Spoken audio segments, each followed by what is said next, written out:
जनाब, प्रोग्राम में एक बार फिर से आपको खुशामदीद कहते हैं। इश्तियाक अहमद साहब ने भी इस वक्त में ज्वाइन कर लिया है, सदर लाहौर हाईकोर्ट बार इस वक्त हमारे साथ मौजूद हैं, उनसे भी मजीद बात करेंगे। और फखरुर रहमान साहब भी हमारे साथ मौजूद हैं। इश्तियाक साहब, सर अस्सलाम वालेकुम।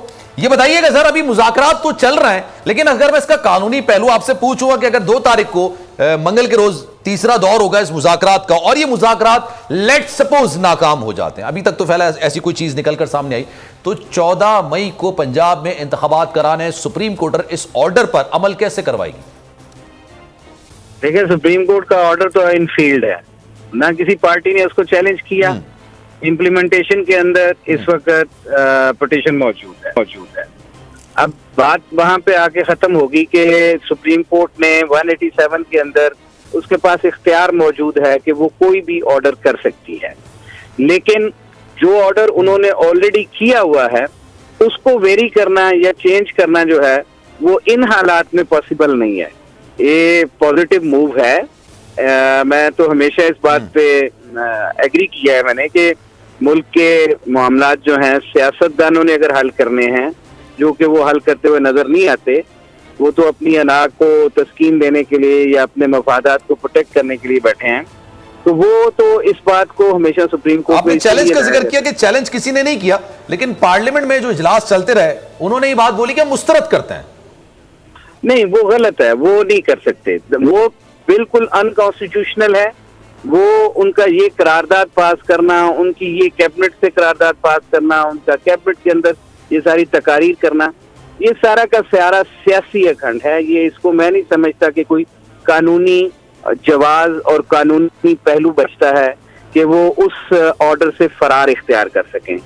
आपको याद होगा कि लास्ट डेट पे चीफ जस्टिस सुप्रीम कोर्ट ने जब ये पूछा कि आप में से किसी ने इसको चैलेंज किया, आपने किसी को इसको ऑब्जेक्ट किया, तो वहां पे अटॉर्नी जनरल साहब ने भी कह दिया कि हमें उस फैसले को चैलेंज तो नहीं किया, बट हमारी रिजर्वेशन है। क्या रिजर्वेशन रखने से उस ऑर्डर की नलिटी हो जाती है? उसको नलिफाई नहीं किया जा सकता। उसके लिए अदालत का दरवाजा ही खटखटाना था और किसी पार्टी ने नहीं खटखटाया। साहब, मेरा क्वेश्चन ये, हाउ आप इंप्लीमेंट कैसे करवा सकते हैं? किस तरह से करवाएंगे इंप्लीमेंट? एक तरफ इलेक्शन कमीशन है, वो कहते हैं हाथ उठा के भाई हम नहीं करा सकते इलेक्शन, हमें फंड्स मिल जाए, हम सिक्योरिटी मिल जाए, फिर भी हम इलेक्शंस नहीं करवा सकते।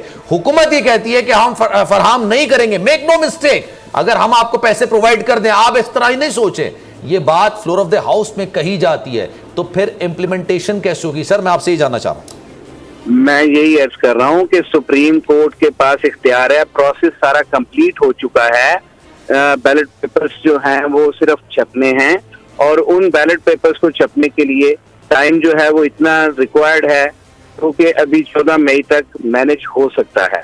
लेकिन क्योंकि बदनीयती इस बात में शामिल है और बदनीयती की वजह से ये लोग इसको इम्प्लीमेंट नहीं करना चाहते, तो then they have to pay the cost.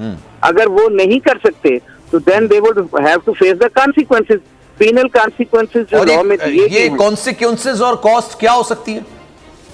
वो कॉन्सिक्वेंसेस ये भी हो सकते हैं कि चीफ एग्जीक्यूटिव ऑफ पाकिस्तान जो है उसको इस कंटेम्प्ट में फारिग किया जा सकता है। जो इंटीरियर मिनिस्टर हैं और डिफेंस मिनिस्टर जो हैं और जो आपके फाइनेंस मिनिस्टर हैं, इनकी सेक्रेटरीज जो हैं जब तक किए जा चुके हैं कोर्ट के अंदर, इनकी रिपोर्ट्स वहां पे सबमिट हो चुकी हैं, तो इनको डायरेक्ट किया जाता है डिफाइंस की सूरत के अंदर।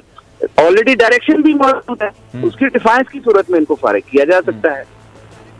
ये है कानूनी पहलू। लेट्स सपोज अगर मैं आपसे कहूं कि हुकूमत ले तो लाल का मुजाहरा करती है, वकला बरादरी इसमें किस तरह से इंप्लीमेंटेशन कराने में मावनत कर किरदार अदा करेगी? वो तो जब सुप्रीम कोर्ट कोई फैसला करेगी, जब भी कोई सुप्रीम कोर्ट फैसला करती है, वकला बरादरी तो हो चुका ना, 14 मई को इलेक्शंस होने। जी, मैं यही अर्ज कर रहा हूँ ना, अब इम्प्लीमेंटेशन की पिटीशन तो उनके पास पड़ी है ना, अब उसका फैसला देखेंगे। जो फैसला सुप्रीम कोर्ट करती है उसके मुताबिक वकला का रिएक्शन ही वही होगा कि उसके अगर डिफाइंस होती है तो एक और सवाल फिर मैं फखर साहब की तरफ जाऊंगा। क्या सुप्रीम कोर्ट इंप्लीमेंटेशन, अभी जो ये अमल दरामद के वाले से जो बेंच बना हुआ है, 3 रुकनी, कल भी इसकी समाअत हुई थी, ये बताइएगा ये डायरेक्शन किसी को दे सकते हैं, अथॉरिटीज को, कानून नाफिज करने वाले इदारों को, कि आप इस पर इंप्लीमेंटेशन कराएं, ऐसा ऑर्डर आ सकता है? एग्जीक्यूटिव जो हैं वो बाउंड हैं सुप्रीम कोर्ट की डायरेक्शंस के।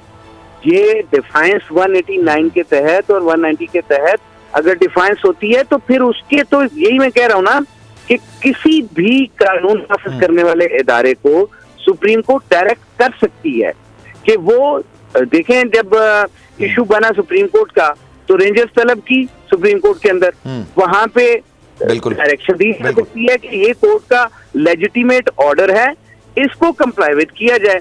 They can pass any size type of order और उसमें कोई अमर माने नहीं है।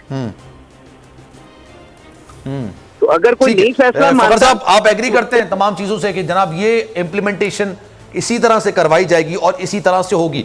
हुकूमत के पास ये ऑप्शन तो होता नहीं है मुस्तरद करना। उन्होंने कहा कि जनाब हम मुस्तरद करते हैं ये फैसले को, हम नहीं मानेंगे। लेट्स सपोज अगर मुज़ाकरात कामयाब नहीं होते, कामयाब होने के कुछ चांसेस फिलहाल नजर तो नहीं आते, लेकिन एक अच्छी चीज है, सियासतदानों को अपने मसले खुद सॉल्व करने चाहिए अगर सॉल्व करने की नीयत हो तो। देखिए, सुप्रीम कोर्ट ने तमाम पॉलिटिशियंस को ये मौका फराहम किया है कि आप बातचीत के जरिए से मामले को सुलझा लें, हल कर लें, क्योंकि अदरवाइज भी जिस तरह से हुकूमत वक्त जो है वो मुल्क के अंदर अफरा तफरी फैलाने की धमकियां नहीं लगाया करती। ये पाकिस्तान में ही ऐसा आपको देखने में मिल रहा है कि जिन अरकान असेंबली ने अपना हलफ उठाया आइन को प्रोटेक्ट करने का, वो आर्टिकल 5 और आर्टिकल 6 की जद में आ चुके हैं, सुप्रीम कोर्ट के फैसले के खिलाफ करारदादे पास करके, जिसकी तरफ दबे लफ्जों में chief justice supreme court of Pakistan attorney general को ये बावर करा चुके हैं कि इसके सीरियस कॉन्सिक्वेंसेस होंगे। तौहीन अदालत तो जो है वो एक साइड पे रह जाती है, ये आइन से बगावत जो है, तो सामने वाला भी तो कॉन्सिक्वेंसेस को मानने के लिए तैयार है ना। आपने कल सुनी होगी ना गुफ्तगू कि अगर आप नाअहल होते हैं तो कोई बात नहीं, इसमें कोई इतनी बड़ी बात नहीं, हम आपको सदर बना देंगे। तो लेट्स सपोज उन्होंने भी इस चीज को एक्सेप्ट किया हुआ ना एक तरीके से। देखें, आर्टिकल 6 की सजा क्या है? आर्टिकल 6 में क्या कहता है? Subversion of the constitution. अगर आप सुप्रीम कोर्ट के फैसले को नहीं मानते जो आइन के तहत दिए जा रहे हैं, तो आप आइन से बगावत करके सबवर्ट कर रहे हैं कॉन्स्टिट्यूशन को, जिसकी सजा मौत है। ठीक है सर? तो ये इतनी सिंपल बात नहीं है, क्योंकि ये आइन शिकनी जो है ये मुल्क के अंदर यकसर एक मुख्तलिफ नौयत का क्राइसिस पैदा करने की एक गहरी साजिश है।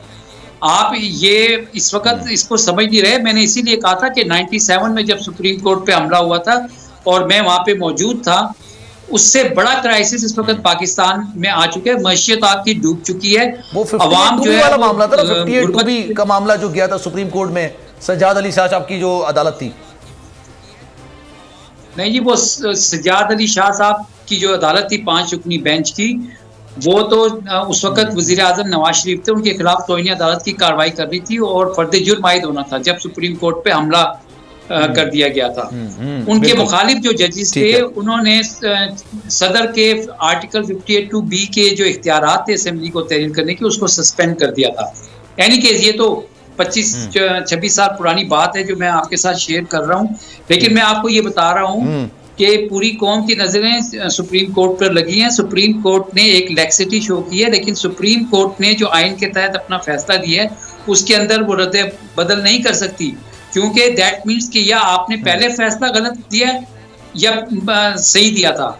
ये सुप्रीम कोर्ट इस चीज को कतई तौर पर तब्दील नहीं कर सकती और सुप्रीम कोर्ट ये कह चुकी है कि ये फैसला हम कर चुके हैं।